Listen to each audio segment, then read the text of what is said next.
before anyone says it. I am well aware I am just taking ideas from the Legend of Korra. But here is the thing. Legend of Korra sucked, the odd little nugget of inspiration notwithstanding. So I don't view this as ripping off so much as surgical transplanting some good ideas from a bad show into a good one. If that doesn't appeal to you, I understand.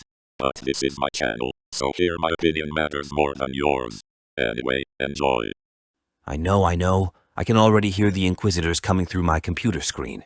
But the main one of the two things which always bugged me about this series, even as a kid, was how seemingly out of left field the whole energy bending thing was. And yes, before anyone asks, the other one was that I always shipped Zutara. Now, while I am still very much of the mind that, for both practical and thematic reasons, Aang should have killed Ozai, I also understand why Nickelodeon would never have signed off on that. But even so, considering how well set up and paid off every other major story beat in the show was, it just feels like the last-minute mandate of some corporate studio executive rather than a genuine creative decision.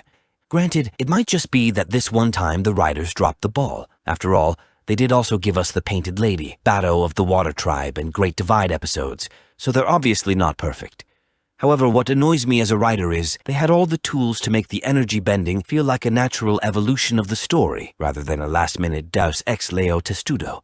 Those would be Ty Lee's chi blocking, Katara's blood bending, Zuko's lightning redirection, and of course the Avatar state.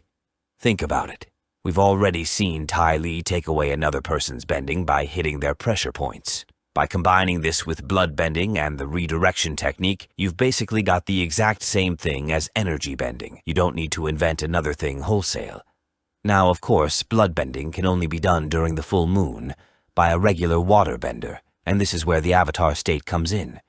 But Aang would need full conscious control in order to manipulate the energy of another person so precisely to permanently staunch their chi flow without killing them. As for how he would learn to do this, it's obviously not too much of a stretch to think that Katara could teach him bloodbending if he asked her to. Why would he do that?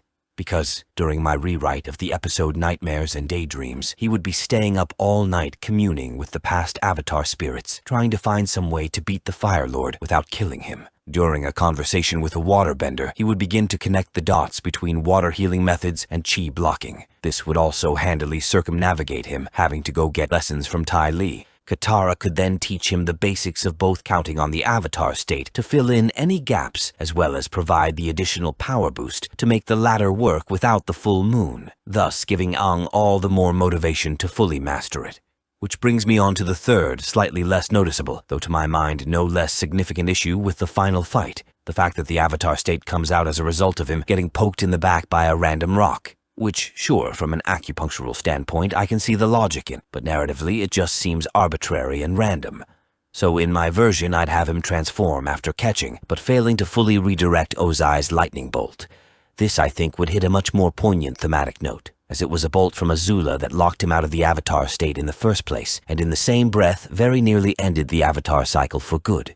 So having it be a bolt from her father that reignites it would just be a nice little bit of karmic justice on top of the series' whole harmony and balance theme.